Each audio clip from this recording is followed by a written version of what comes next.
Welcome back to the program. It's time now to get with the dialogue. On the program, joining us in our studio this morning is an ardent economist and a social commentator, Dr. Aliu Elias, who joins us in the studio. Hello, Doctor. Good morning and welcome to the program. Good morning. Thank you for having me. Now, Doctor, there's been a lot of public outcry following the proposed plan to implement a 5% surcharge on petroleum products, be it diesel or PMS. Now, the Minister of Finance and Coordinating Minister of the Economy, Mr. Wale Edun, looked to clarify the position of the government, saying that it's not a new law entirely. It's only looking to harmonize existing laws in that regard. However, the implementation would not begin on the 1st of January 2026 when the new tax regime commences in Nigeria. As an economist, how do you view this comments and the intent of government with a proposed 5% levy on petroleum products? Right. So I like to see it from the point of disposable income. Now, as an economist, we always think about how much is on people's hand, purchasing power, disposable income.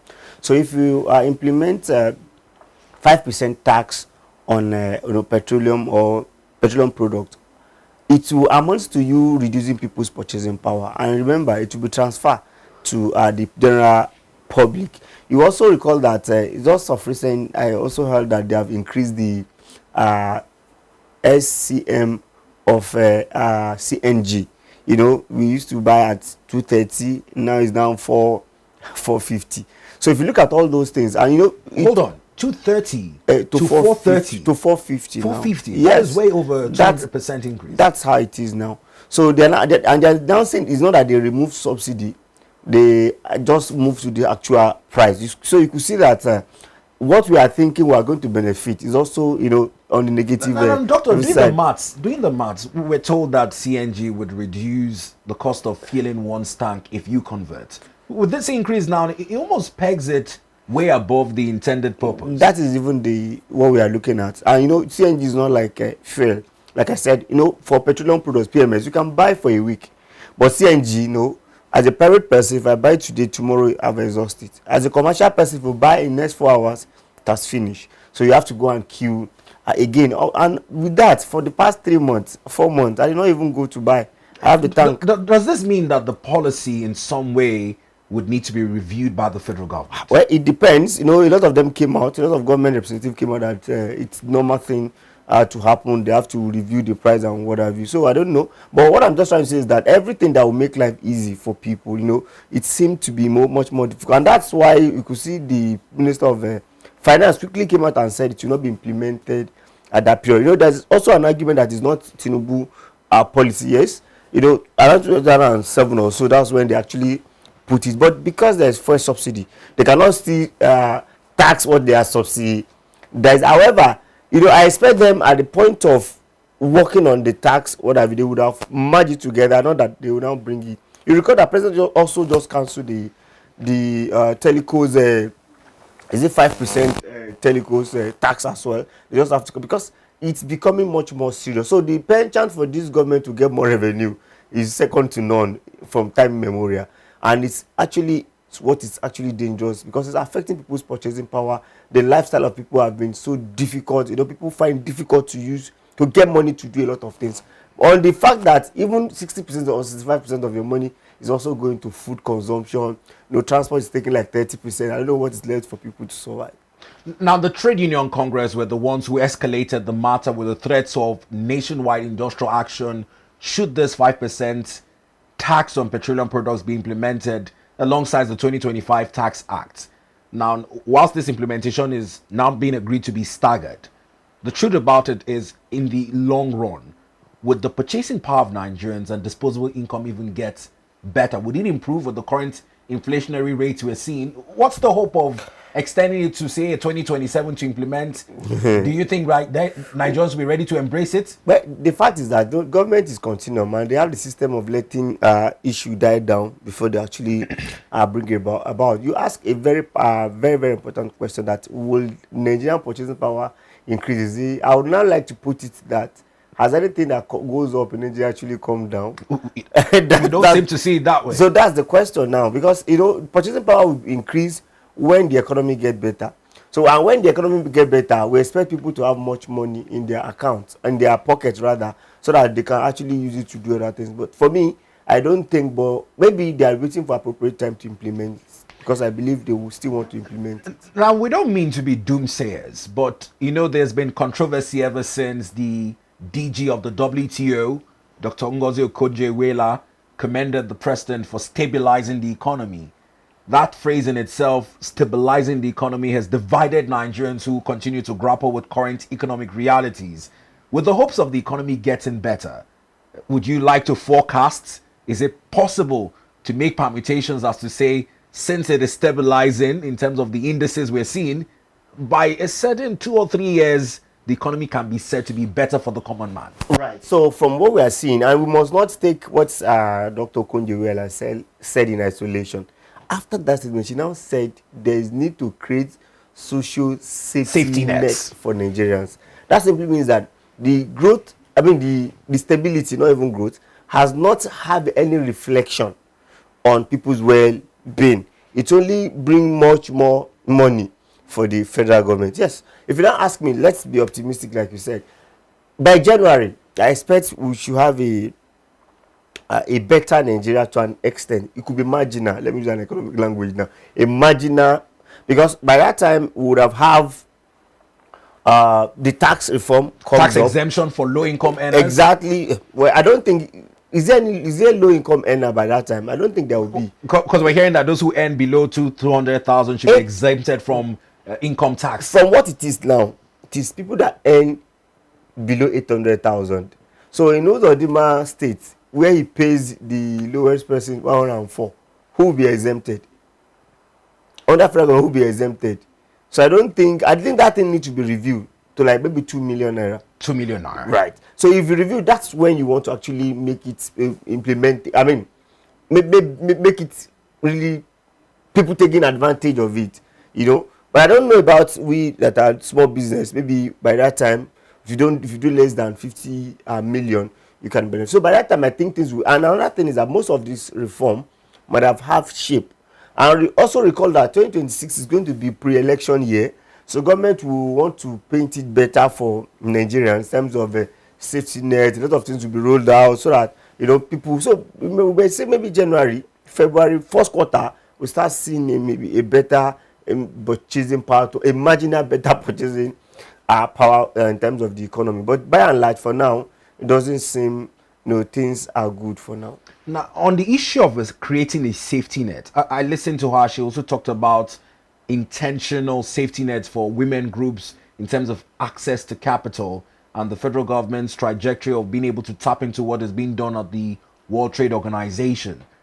This issue of a safety net, break it down for a common Nigerian to understand, because in some way people will remember social register when you talk about safety nets. Right. So I recall in my thesis during my PhD, my topic was on the impact of poverty reduction program on the Nigeria economy. So now let's chronicle it a bit. If you look at during Obasanjo regime, we have what we call NAPEP. You recall that's where we have Keke NAPEP. So during that time, he actually created that social safety net to reduce poverty. What he said. We also have wealth creation by Yar'Adua. It doesn't really have before his demise. They also have subsidy reinvestment program, NSIP. No, it's not NSIP. By Goodluck Jonathan, which we later call UN. How has it actually affected Nigeria? Then the last one was Muhammadu Buhari, and I can tell you from my research. That's when the N-Power came. Yes, which is there's a name they call social program. His own is the best, and I will tell you why. He's the only president that institutionalized poverty reduction by creating Ministry of Humanitarian and Poverty Reduction, ministry. Now, how does he really do it? And his own is also much more encompassing. N-tax, N-teach, N-tech. He have a homegrown school feeding program. Yes, he has a trader money. He has a lot of it. Farmer money. We call it there's this one he give it to farmer self. There's a name we call it Anchor Borrower program. Nicer. I can mention a lot of poverty reduction program, and he actually institutionalized to an extent. So now in that research, how do we now fault what he has done? Our fault was down that you cannot do poverty reduction from top to bottom. It was the bottom up approach. A good example, somebody in Bayelsa, his poverty and what he actually wants is how to fish better, because he's a fisherman. A fisherman will need how to fish better and how to create market for the fish. Somebody in Sokoto is a groundnut person. He's looking at how you can create export for him. Somebody in Abeokuta is a cocoa person in the farm. He's looking at how you can better. So you cannot use one size fit all for poverty reduction in Nigeria and it will work. But I can say I commend President Muhammadu Buhari for institutionalizing poverty reduction, so that it won't be you just come, you do your own, you just come, you do your own. Now, what about President Bola Ahmed Tinubu? For me, as at now, I've not seen a structured poverty reduction program. And that's why the woman is calling upon him that people are suffering. Find a way to ease their, their suffering. Even though you are trying to actually bring about the economy, people must not suffer too much before you can actually succeed in the economy. Now, what has it done so far? We have seen what we call NEL fund. Now, for someone like me, I see NEL fund as, it has the public look, but does it really solve problems? That's the problem. That's what I'm seeing. After this government has come to bear, we have seen increase in public school fees, right? For me, I think if you have a better reduced school fee than to have a selected people benefit from NEL fund. That's just the way I see. So by and large, I think this government need to work more on poverty reduction program, because at this point in time, companies are dying. Parents have to pay more. Most people, you can see even within that 2 years, school fees are skyrocketed.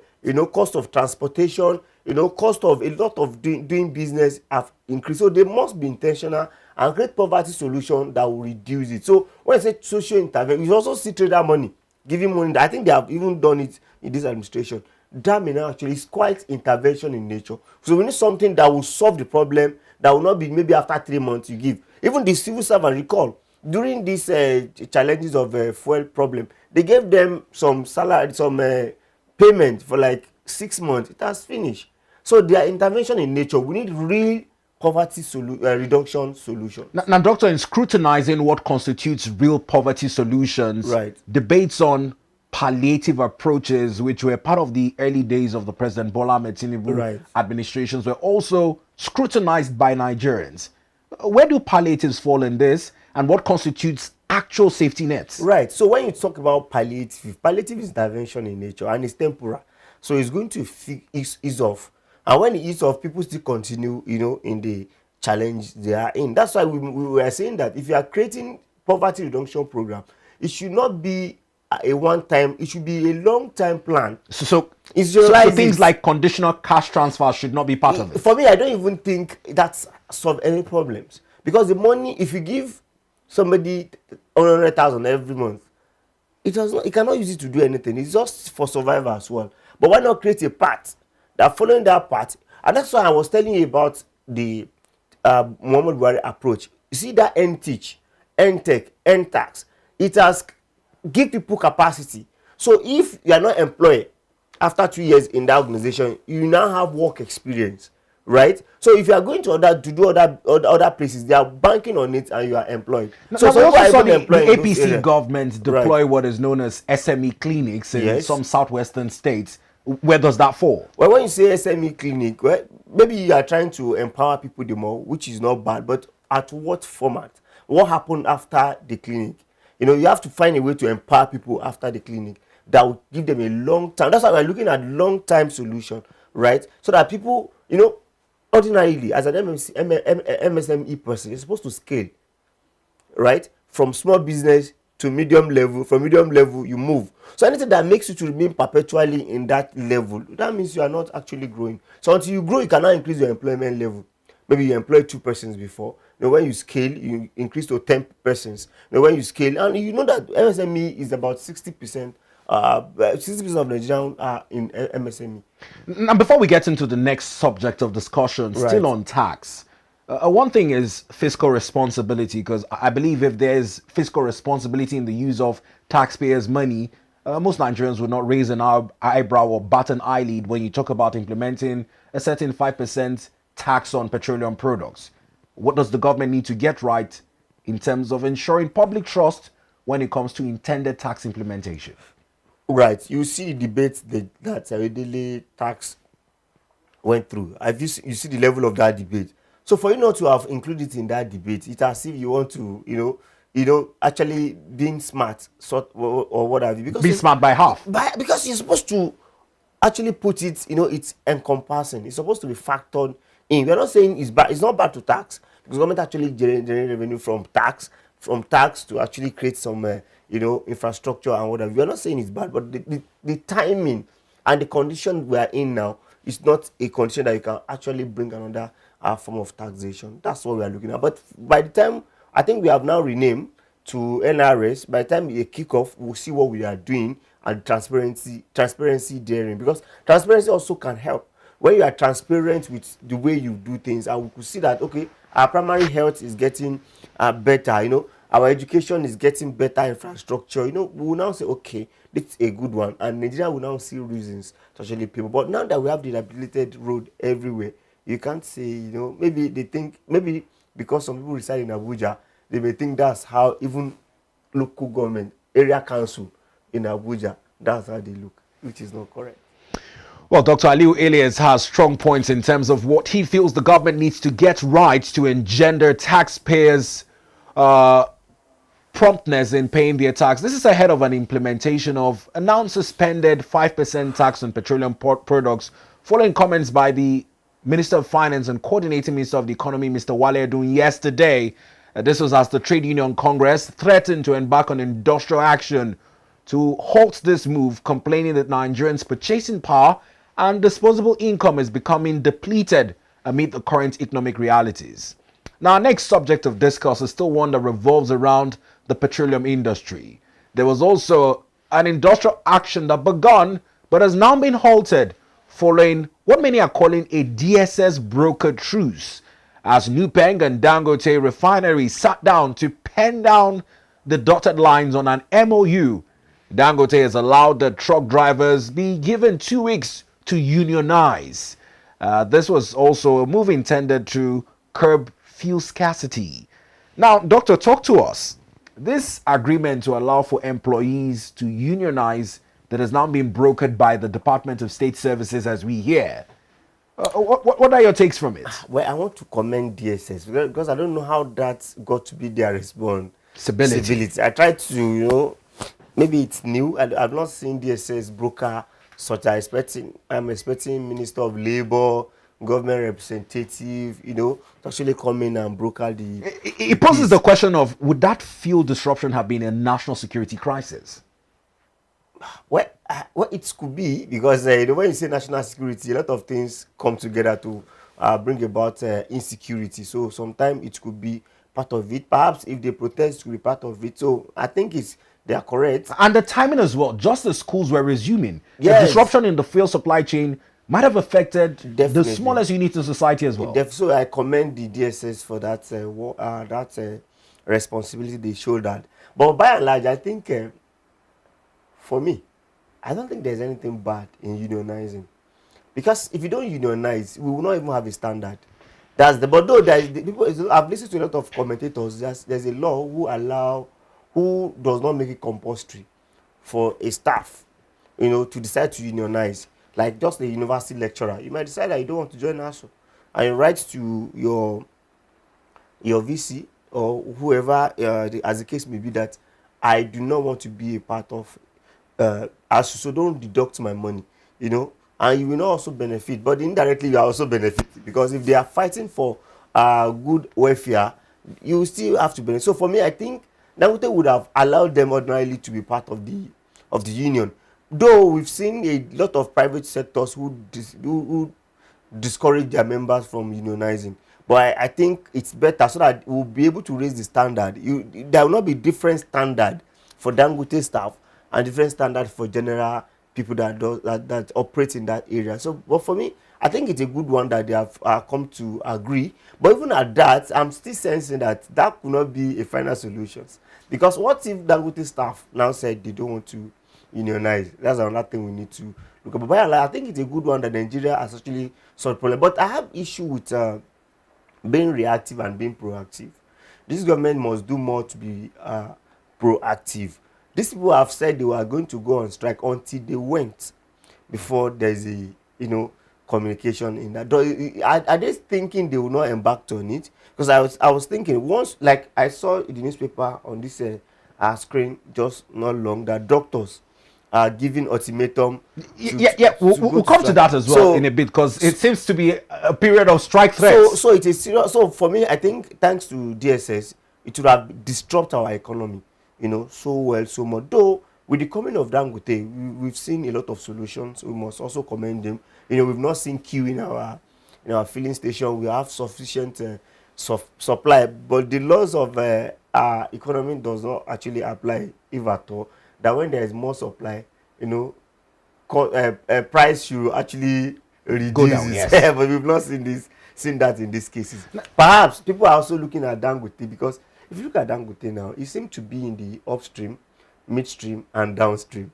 And when you are in this level, though with different name, I think the law allows you with different name. You cannot be with one company name and be in the three. But with what I'm seeing now, I'm seeing a looming monopoly, which is going to be dangerous for that sector.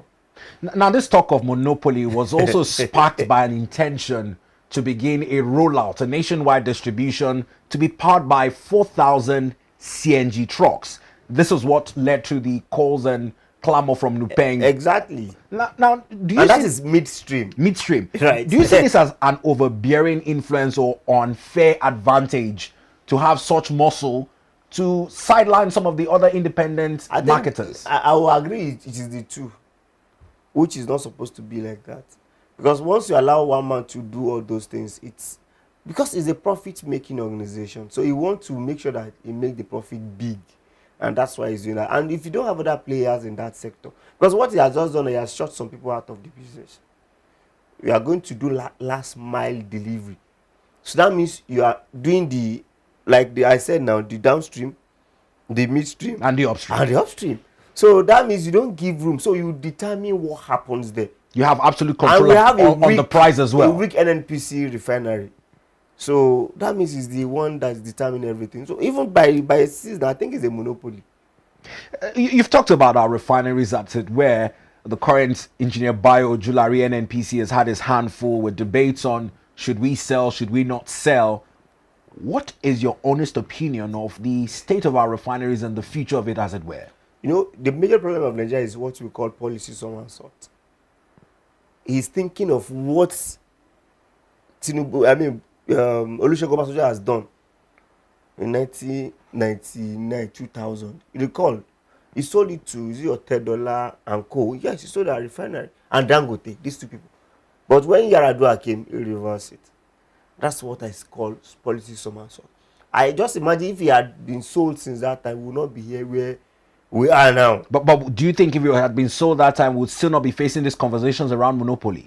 Well, it will not be monopoly then, because two people actually show interest, Dangote and $10. So it would have grown into it the more. We will not get to this point that our refinery is totally, down.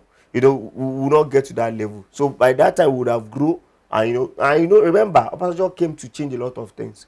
He ushered us into this Fourth Republic democracy, and he came with different policy and institutions. Even up to now, nobody has defeated what he has done. So if we had started that period, by now we would have just get balance. As it is now, it's moving toward monopoly, both in downstream, midstream, and upstream. The regulators, we even have to consult the monopoly person before they can actually make some decisions. Now, in closing, let's talk about the strength of trade unions, the strength rather of trade unions, because this strike has been called off based on the fact that the drivers and the associations have a sense of empowerment to fight for their cause, whichever way it goes, amidst this perceived monopoly. This 2 weeks to unionize, what does this do for the players in the industry? Right. So let's look at it from this point. But even let's look at it, 4,000 truck driver. You don't want them to unionize. It's somehow. So for me, I think it's a good one. It's a good deal for the truck driver, and I'm sure even they are behind it. They may not come up because they are under employment, but they will go back and say, "Okay, fight for us." Because if they don't do that, there will not be a standard.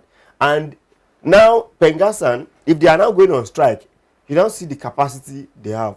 Because if they go on strike and this 4,000 truck doesn't go on strike, it won't have any impact because it's last mile delivery. They will just take it from the, refinery down to the dispensing pump that is going to use it. So it's somehow. So I think it's a good one. And for the 2 weeks, I hope they will come on board to join.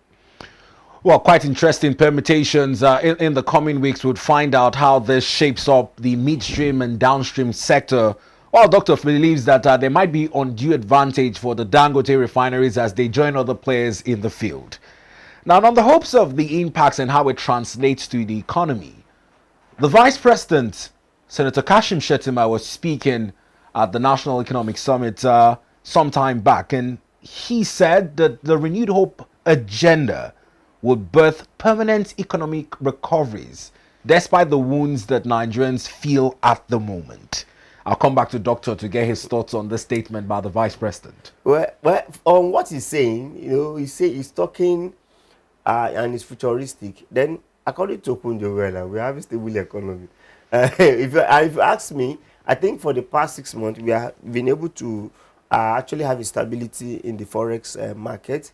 We have been able to have consistent GDP, even though the GDP cannot take us anywhere, because even President Bola Ahmed Tinubu said he wants $1 trillion economy. And to have $1 trillion economy, our GDP should be hovering around 15%, not 3.5% that we are. But as all this translates to better well-being of Nigeria, that is the question. So every English is speaking, every economic jargon we may speak, what we need to see is to see people well-being getting better, and that, I think that's why he said. But you remember, this government is government of renewed hope. So our hope starts again. They didn't say they will actually solve the entire problem, as it were. So that's an interesting way to put it. Yes, because as it were. So, but I think they should put what they're supposed to put in place and factor Nigerians in all decisions they are trying to make. But in terms of the economy, well, the only thing we said, we are expecting that by the next MPC meeting, I like to see the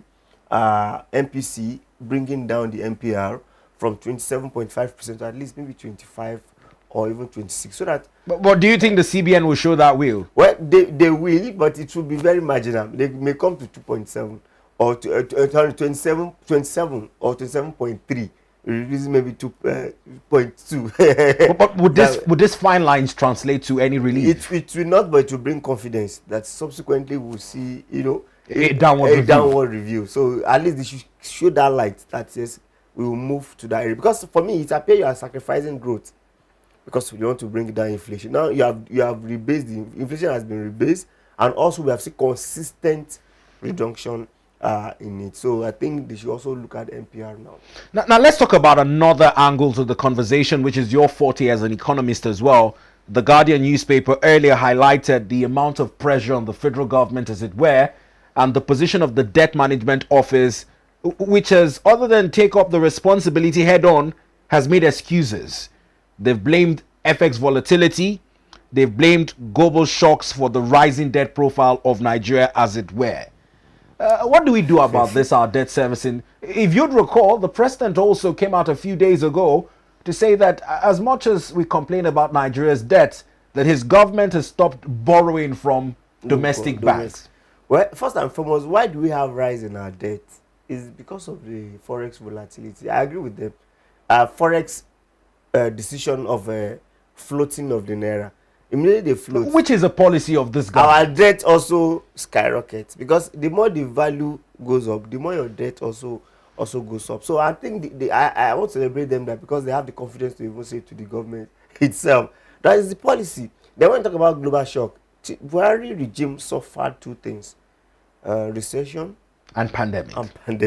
And they did not at that level make it an excuse for it to go beyond. In fact, at the particular time he actually floats naira. Within a month, Buhari said they should just take it off again because he saw the trajectory of the way the things are going. But this government decided to move the two, remove fuel subsidy and float the naira. I think that's a major problem. If we had continue to manage one fuel subsidy remover and you keep continue to manage, because it's funny that you are leaving your currency to the mercy of the global economy. But There's an unintended advantage now that we are actually enjoying, which I want government to also do more by empowering manufacturers and small businesses. Exportation is now good, while the import is discouraged, which is another opportunity. We have seen some countries that intentionally devalue their money, like China, simply because they want to encourage what? Exportation. But what do we have to export? We are not a productive economy. If we have a productive economy, this is time for everything to boom. Now, still on this issue, the position of the VP is that the current president somewhat summoned the courage other Nigerian leaders didn't have to make these tough decisions. It's a debate on the long run and short term. How many casualties would we record on our road to paradise? My brother, long run, we may not be able to hold witnesses as it were. But the fact is that he has summoned the courage to do those things. You know, even before he came, we have all been saying that remove fuel subsidy. So we saw that one coming. But we did not see flotation of what? Of Naira coming. And that's the problem. So if you have removed the fuel subsidy, you would have used the Naira to cushion, you know, the effects of the what? Of the effects. You know, but as it is now, you float the Naira. So the combination brings about problem. It makes it to skyrocket, you know, to very, very high level that we have not seen before. And that's the problem. So we're not saying you should not remove the fuel subsidy. Yes, remove it. But remember, even as at now, the reason for fuel subsidy removal has not been actually met. According to them then, they said a lot of countries around Nigeria are actually enjoying Nigerian fuel. Please, at that level, whose responsibility is to man those borders? It is not Nigerians. It is the people in the authority supposed to do that. So that has not have any effect. Has that reduced the consumption level? I do not think so. But now you could see how where flotation of Naira has taken us to. Countries around Africa now have better currency than Nigeria, which is not a good one at all. Starting with Ghana, our neighbors, the disparity between where the Ghanaian cedis is and the Naira. How do we fall short, or should I say fall off, in the years that have come by where the 1 Naira was almost better than a Ghanaian cedi? I recall I had one conversation to talk about the denomination of our currency. I said no, we are not at that level. We are not in Syria. But the fact is that because people were projecting that we might see a 5,000 Naira note. Just to add to what you said. Well, I don't think we are at that level now. But I think Ghana got it right, because I also saw their inflation is like 11.5 or so as at now. I think they got it right, because it's our policy direction that actually bring about what we experience. And like I said, I'll continue to say it. You don't put some things on the bus. You don't take your security, economic security, you don't take it for granted. Because of that policy, we have seen that transport has gone very high. You could also see the inflation report. You will see that it is decelerating, while food inflation is accelerating, which is a negative one. Because if you look at the components in the basket of the inflation they are measuring, 52% is even food related, and the 52% is skyrocketing, while the general one is coming down. It's negative one, which is not good. So we must find a way to bring down those. And what are the drivers? It's just transportation. It's just the maybe, how do I call it, the power related security that you didn't create. That's what brings about the so by and large, I think it's our policy direction that is taking us to where we are now. Now, still on the issue of this reforms, because if I were to quote the vice president, he says that this is proof of political will in economic policies of the current administration. States, as it were, 31 states, also have the issue of debt crossing way over 2.7 trillion naira. People talk about the sustainability of the federating units on their own and how they can stay afloat without needing to resort to borrowing. Well, when you talk about political will, I have not seen it. I think the governors are taking big share of this negative economy. And how do I mean? They are getting more money, and we have not seen the reflection of it. And they're not allowing autonomy for the local government, because that's where I want to really look at critically. Why is it easy for the president to give them what they want, and it's difficult for them to allow the local government units to actually work? It's pretty difficult. So for me, I think it's very, very wrong for you to allow them to be doing this, and the political will for you to enforce. You know, you went as far as Supreme Court to make sure that the local government have autonomy, but it's pretty difficult. They don't still have the autonomy now, because most states still use them, you know, get their money and give them whatever Still operating in a joint and account. it's difficult for them to develop in that, because state government will be prioritizing their own project while reducing or avoiding the local government need. Well, quite interesting times, and I'm looking to find out how we would get to this. But let's talk about one issue you'd look to touch on as it affects doctors in Nigeria. Now, NARD is to meet today to decide their position on a nationwide strike after a 10-day ultimatum given to the federal government over certain demands. As it were now, the crowded hospitals, only 40% of primary healthcare centers in Nigeria have access to electricity. There's also a shortage in terms of doctor availability to patient ratio. There is $1 billion spent on medical tourism yearly by Nigeria as well. All this affecting our healthcare system and delivery in the country. You know, I was very happy when we have this minister thinking he's going to solve a lot of problems, because he's well experienced, he has worked as far as Gavi, have a lot of experience. But and you remember the name, Minister of Health and Social Welfare. So when I got to hear social welfare, I was thinking, yes, we have got it right by nomenclature. So we are expecting the implementation. All what the doctors are saying are what they have been saying since about 10 years. And government are saying it every day. Now government will say they are not aware of this, what they are saying now. So government should provide enabling environment for our doctors to work.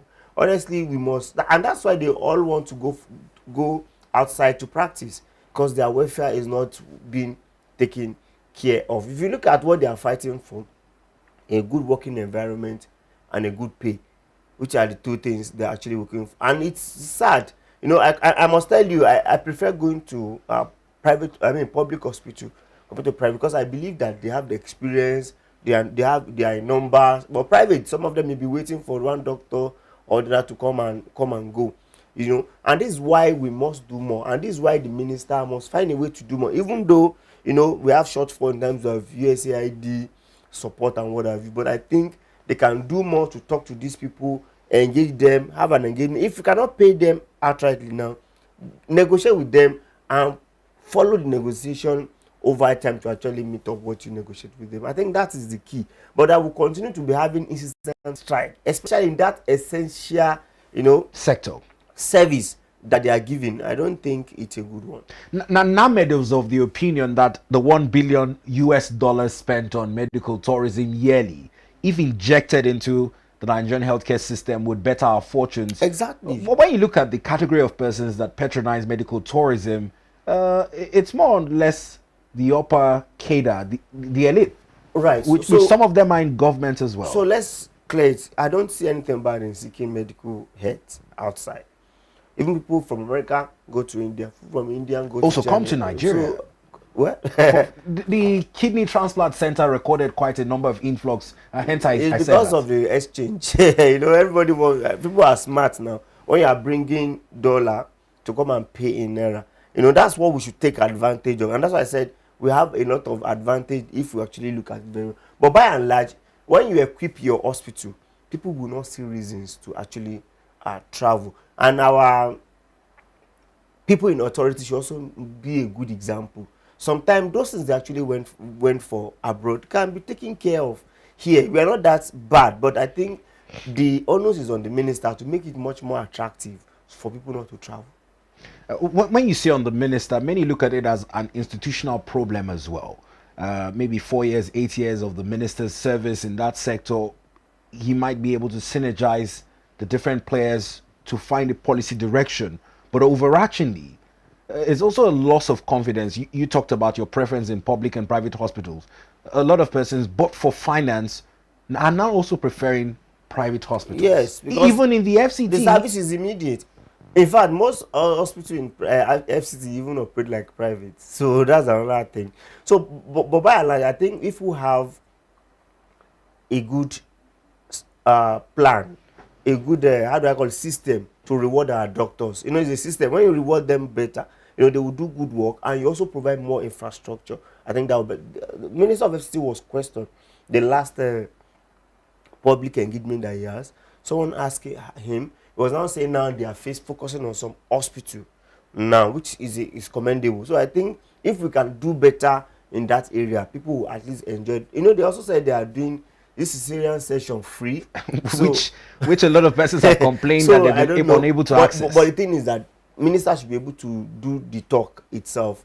That's what we expect from them. Now, lastly, it's the challenge with paying out of pocket for medical services.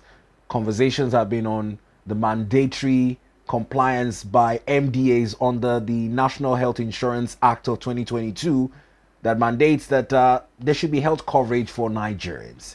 Whilst those who are employed by governments, either at the federal or state level, have this level of health insurance, a lot of private establishments don't have health insurance coverage for their staff. And so sad, health is not what you plan for, as in plan money for, because you may not be able to cater to it. So when I got to hear Minister of Health and Social Welfare, I was thinking that the area is actually coming to at least let 70% of Nigeria, 80% be under health coverage. It's possible, it's just to bring out the policy and make it much more encouraging for the Nigeria to key into. We are already to key into it as private, but the system must make it much more easier and must also be able to assess the health facilities as expected. So is what is doable. Do you think we can? I feel ashamed having to reference Ghana again, but they seem to be getting it right. Their health insurance coverage is way over 60% of their 70, I think.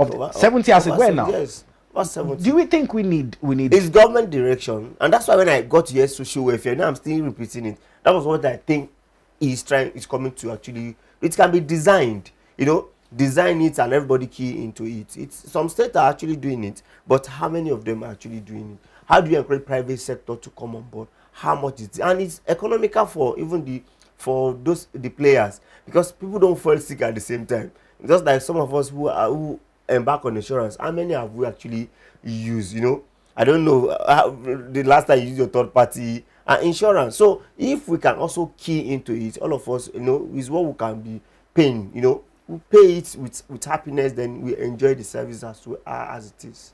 Well, Doctor, I must thank you. We've come full circle on the first part of our conversations on the program this morning. We appreciate you for your economic insight into most of the economic stories that have made the round as well. Thank you so much for having me. We look forward to having you again next week.